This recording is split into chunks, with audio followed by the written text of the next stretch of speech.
नमस्कार साथियों, स्वागत है आप सभी का रविवार की इस चर्चा में, जिसका विषय है अमेरिका से होकर बिहार तक। साथियों, यह जो अभी हमारा सप्ताह बीता है, यह काफ़ी घटनाओं से भरा हुआ रहा। पूरे विश्व में लोकतंत्र के दृष्टिकोण से देखा जाए तो अमेरिकी चुनाव से लेकर के भारत में विधानसभा चुनाव जो कि बिहार में संपादित हुए, काफ़ी उहापोह और काफ़ी वाइब्रेंट तरीके से नतीजे आए और इसमें इतना क्लोज मुकाबले हुए जो कि एक बात कही गई कि 2020 की याद दिला दिया, जिस प्रकार के 2020 मैच होते हैं। हम बात की शुरुआत करते हैं, आज की इस कार्यक्रम की शुरुआत करते हैं अमेरिकी चुनाव के साथ। अमेरिकी चुनाव में इस प्रकार से जो बाइडेन की जीत हुई है, उससे कहीं न कहीं यह बात प्रतिष्ठित हुई है कि राजनीतिक पदों पर एक विशेषज्ञ राजनीतिज्ञ को ही या राजनीतिक व्यक्ति को ही इस पद पर पहुंचना चाहिए। जिस प्रकार से पिछले 4 वर्षों तक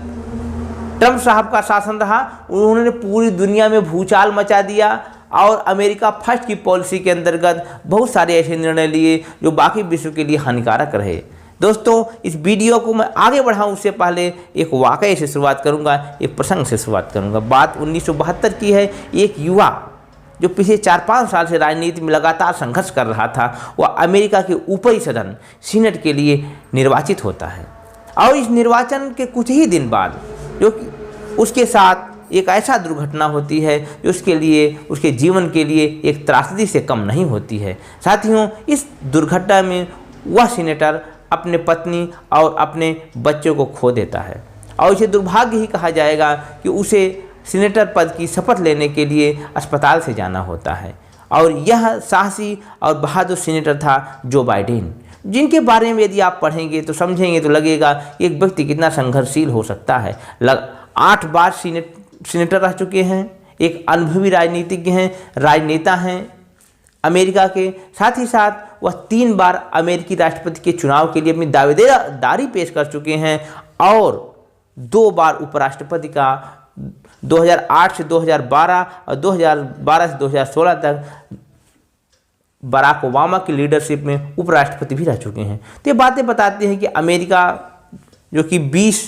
जनवरी 2021 को अपने नए राष्ट्रपति को व्हाइट हाउस भेजेगा, एक ऐसे अनुभवी व्यक्ति को उसने चुना है जिसके पास वैश्विक परख है, वैश्विक समझ है और पूरे विश्व में राजनीति की एक गहरी पैठ और राजनीतिक गहरी पकड़ है। साथियों, यदि 120 सालों की हम रिकॉर्ड देखें तो मात्र ऐसा 4थी बार हुआ है कि किसी व्यक्ति को, किसी राष्ट्रपति को अपना चुनाव हारना पड़ा हो, या जैसा कि अमेरिकी संविधान में किया गया है एक व्यक्ति 2 बार राष्ट्रपति हो सकता है, तो ऐसा 120 सालों में मात्र 4थी बार हो रहा है कि एक राष्ट्रपति को अपना दूसरे कार्यकाल की अनुमति वहाँ की जनता नहीं देती है। और 28 वर्षों में यह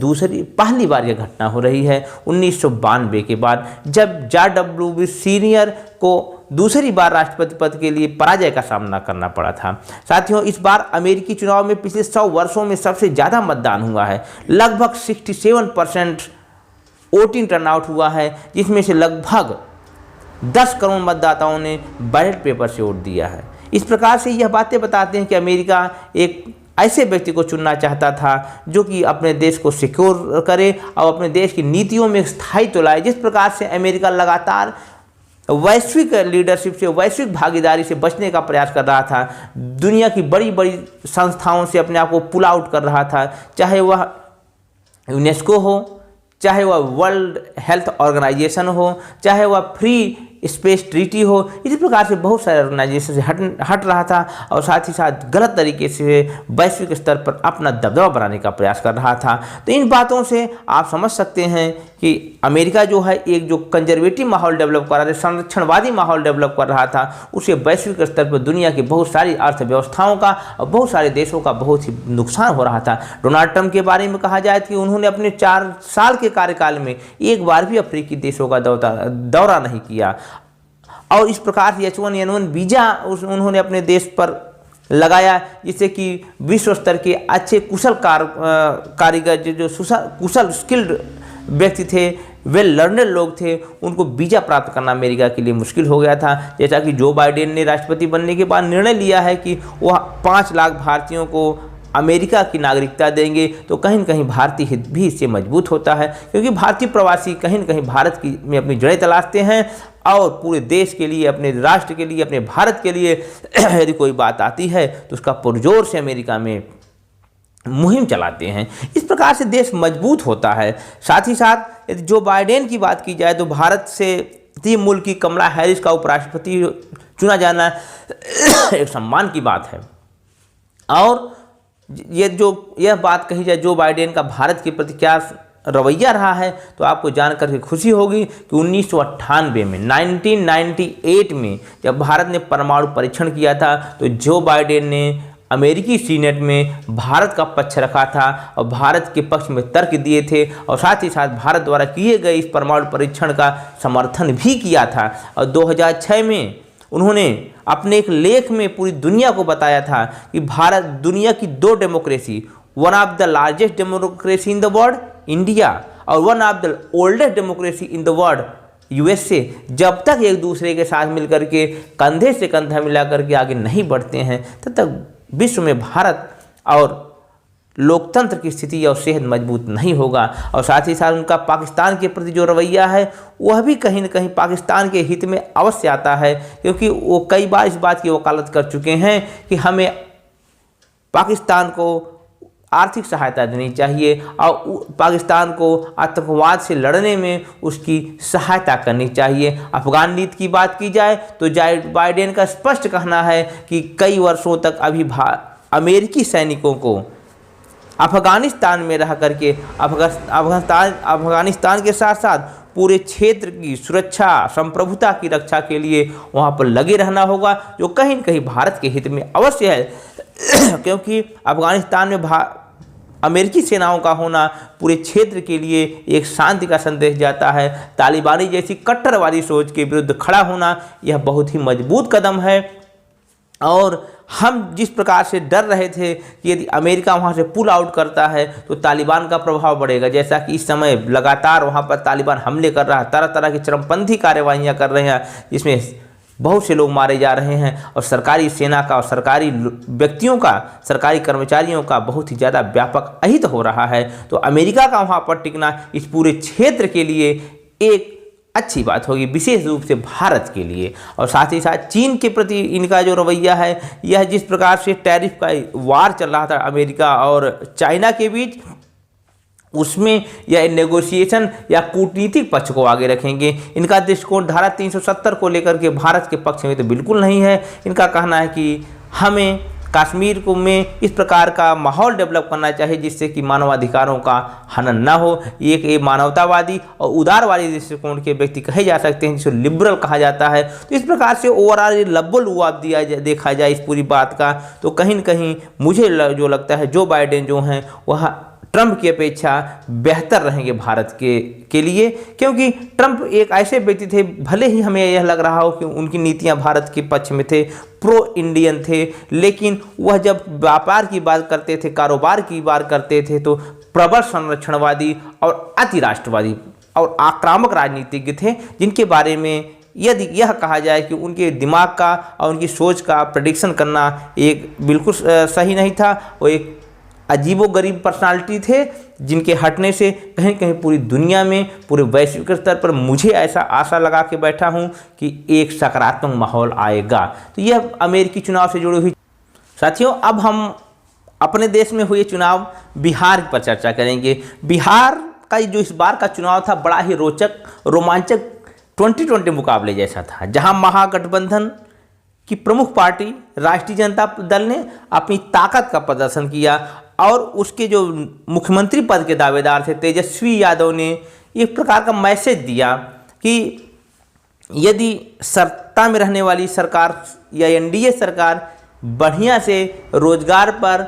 विशेष रूप से बेरोजगारी पर कार्य नहीं करती है तो उसके लिए एक अलार्मिंग सिचुएशन आ गई है। और यदि यह नहीं संभले तो केवल सुशासन के नाम पर, केवल विकास के नाम पर हम लंबे समय तक सत्ता और शासन में नहीं बने रह सकते हैं। हमें विशेष रूप से एनडीए सरकार के लिए यह दायित्व है कि वह युवाओं को, नौजवानों को, उनको रोजगार दे। जिस प्रकार से बेरोजगारी हुआ, पलायन हुआ, बाहर से अप्रवासी मजदूरों का बिहार में आना हुआ, वह यह इस बात को दर्शाता है कि बिहार में जब तक खुद का रोजगार नहीं विकसित किया जाएगा, या जिसे प्रधानमंत्री जी की भाषा में कहा जाए आत्मनिर्भर भारत का विकास नहीं, आत्मनिर्भर भारत के अंतर्गत आत्मनिर्भर बिहार का विकास नहीं किया जाएगा, तब तक युवाओं को रोजगार नहीं मिलेगा, और युवाओं को रोजगार नहीं मिलेगा तो सवालों का अंत नहीं होगा, सवाल बनते रहेंगे। और यदि इन सवालों का वाजिब जवाब नहीं दिया गया तो सत्ता परिवर्तन भी बहुत बड़ी बात नहीं है। जैसे कि यदि बिहार चुनाव की बात करें तो लगभग 57% लोगों ने मतदान किया, और जिसमें से यदि दोनों प्रमुख दलों की बात की जाए, जिसमें महागठबंधन या यूपीए और एनडीए के बीच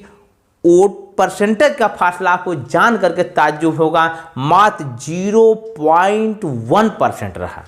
जहां एनडीए को 37.3% वोट शेयर मिला, वहीं महागठबंधन को 37.2% वोट शेयर मिला। तो इस बात को यह बताता है कि वोटों के हिसाब से यदि देखा जाए तो महागठबंधन ज़्यादा पीछे नहीं है। सीटों में 10 सीटों का अंतर है, जिनमें से कम 18 से 20 सीटें ऐसी हैं जिनका विजेता प्रत्याशी और पराजित प्रत्याशी के बीच 1000 से भी कम वोटों का अंतर है। तो यह बात कही जा सकती है कि हमें समझना होगा, विशेष रूप से सत्ताधारी दल को इस बात को समझना होगा कि उन्हें युवाओं के लिए काम करना होगा। और जब चुनावों की बात होती है तो मेरी विशेष नज़र होती है एसोसिएशन फॉर डेमोक्रेटिक रिफॉर्म की रिपोर्ट के ऊपर, जो इस बात का अध्ययन करती है कि पूरे बिहार के इलेक्शन में या पूरे देश में जहां भी इलेक्शन होता है उसमें जो हलफनामा दिया जाता है प्रत्याशियों के द्वारा, विशेष रूप से जो प्रत्याशी जीत करके आते हैं उनका एनालिसिस के बाद यह पता चलता है कि कितने ऐसे आपराधिक प्रवृत्ति या आपराधिक छवि के व्यक्ति विधायक या सांसद बन करके हमारे कानून के निर्माता बनते हैं, हमारे नीति निर्माता बनते हैं। तो इस बारे में यह बहुत ही अफसोसजनक बात है, चाहे वह एनडीए हो और चाहे वह महागठबंधन हो, इसने इस बार ज़्यादा आपराधिक छवि के लोगों को टिकट भी दिया और साथ ही साथ अधिक से अधिक लोग जीत करके भी आए हैं। यदि हम आंकड़ों की बात करें तो जहां 243 विधायकों में से 163 ऐसे विधायक हैं जिन पर आपराधिक मुकदमे चल रहे हैं, इनका परसेंटेज देखा जाए तो संपूर्ण विधायकों का 68 या 68% है, जो कि पिछली विधानसभा चुनाव से 10% ज़्यादा है। तो यह बात बताती है कि 10% ज़्यादा अपराधी इस बार चुन करके विधानसभा में गए हैं, जिसमें से 123 विधायक या लगभग 51% विधायक ऐसे हैं जिन पर हत्या का प्रयास, लूट, बलात्कार, महिलाओं के साथ अभद्रता जैसे गंभीर आरोप है। कहने का मतलब है यदि बिहार की विधानसभा में या बहुमत सिद्ध करना हो या बिहार में सरकार बनानी हो तो 122 विधायकों की आवश्यकता होती है, लेकिन गंभीर आपराधिक पृष्ठभूमि के 123 विधायक इस समय विधानसभा में बैठे हुए हैं। यदि ये सभी विधायक अलग अलग पार्टियों से ना होकर एक पार्टी के हों तो ये बिहार में सरकार भी बना सकते हैं। तो ये अपराधियों की सरकारों के पास इतना बहुमत हो सकता है कि सरकार बना सकते हैं, जो कहीं न कहीं हमारी डेमोक्रेसी के लिए, लोकतंत्र के लिए एक गंभीर समस्या का विषय है। यही बात मैं आपसे बार बार कहता रहता हूं कि आप जब भी चुनाव करें, जब भी मतदान करें तो हमेशा एक सच्चे प्रत्याशी का चुनाव करें, तब जाकर के राजनीतिक पार्टियों के सामने मैसेज जाएगा, उन तक पहुंचेगा कि जनता जो है अपराधियों को बर्दाश्त करने के मूड में नहीं है। यदि हम पार्टी वाइज इनका एनालिसिस करें तो सबसे ज़्यादा 75 में से 65 विधायक राष्ट्रीय जनता दल के आपराधिक पृष्ठभूमि के हैं। यदि हम कांग्रेस की बात करें तो उनके 19 में से 16 लगभग 84% विधायक जो है आपराधिक पृष्ठभूमि के हैं। यदि हम बीजेपी की बात करें तो बीजेपी के 74 में से 47 विधायक आपराधिक पृष्ठभूमि के हैं, लगभग 64%। और यदि हम बात करें आप 43 जो कि जेडीयू के विधायकों की संख्या है, उसमें लगभग 20 या 47% के आसपास विधायक जो हैं वह आपराधिक पृष्ठभूमि के हैं। और असदुद्दीन ओवैसी की पार्टी AIMI के लगभग छोड़िए 100% विधायक, 5 विधायकों में से 5 विधायक आपराधिक पृष्ठभूमि के हैं। वहीं CPI माले की बात की जाए तो उसने 12 विधायक चुन करके उनके द्वारा चुने गए विधायक विधानसभा में जा रहे हैं। इन 12 विधायकों में से लगभग 81% विधायक आपराधिक पृष्ठभूमि के हैं। यह पूरी एक संरचना मैं आपको बिहार विधानसभा की बता रहा हूं, जिसमें ऐसे विधायकों की संख्या लगातार बढ़ रही है। ये गंभीर चिंता और चिंतन का विषय साथियों। आप लोग इस पर चिंतन करिए, मनन करिए और एकजुट होकर के अपने लोकतंत्र को अपराध मुक्त करिए, जिससे कि अच्छे व्यक्ति जब चुन करके आपके बीच से संसद में जाएं, विधानसभा में जाएं, तो आपके हित में, आपके रोजगार के हित में, आपकी समृद्धि के हित में, आपके विकास के हित में चर्चा कर सकें, न कि अपने ऊपर लगे हुए अपराधों से बचने के लिए रास्ता तलाशते नजर आएं। तो यदि आप चाहते हैं कि लोकतंत्र मजबूत हो तो यह कार्य अवश्य करें। अंत में यह बात मैं कहना चाहूँगा कि यदि हम बिहार के चुनाव के अंतिम नोट के साथ मैं समाप्त करना चाहूँ तो बिहार में जहाँ एक तरफ तेजस्वी यादव जी ने 10 लाख रोजगार की बात की, वहीं सुशासन उन पर भारी पड़ा और लोगों ने विकास को चुना। और साथ ही साथ जो लोग ईवीएम में हेर फेर की बात करते हैं उन्हें इस बात का ध्यान रखना चाहिए कि किसी भी नेता की सभाओं में जुटी हुई भीड़ इस बात की गारंटी कतई नहीं है कि वह पार्टी ही चुनाव जीतने जा रही है, क्योंकि एक वोकल वोट होता है जो हर तरफ दिखाई देता है और एक साइलेंट वोटर होता है जो चुपचाप जाकर के बटन दबा करके चला आता है। तो इस बार के चाहे अमेरिका के चुनाव रहे हों राष्ट्रपति के या बिहार विधानसभा के चुनाव रहे हों, इन दोनों चुनाव में एक बात जो बिल्कुल समान रही है वह यह रही है कि लोगों ने रोजगार के लिए वोट दिया है, एक विश्वसनीय सरकार के लिए वोट दिया है और तीसरी बात महिलाओं ने सुरक्षा के लिए और भविष्य के लिए वोट दिया है। जिस प्रकार से बिहार में बातें सामने आई, जिस प्रकार से अमेरिका में बातें सामने आई, तो हमें एक नई राजनीति को इस देश में लाना है, आगे बढ़ना है। और साथ ही साथ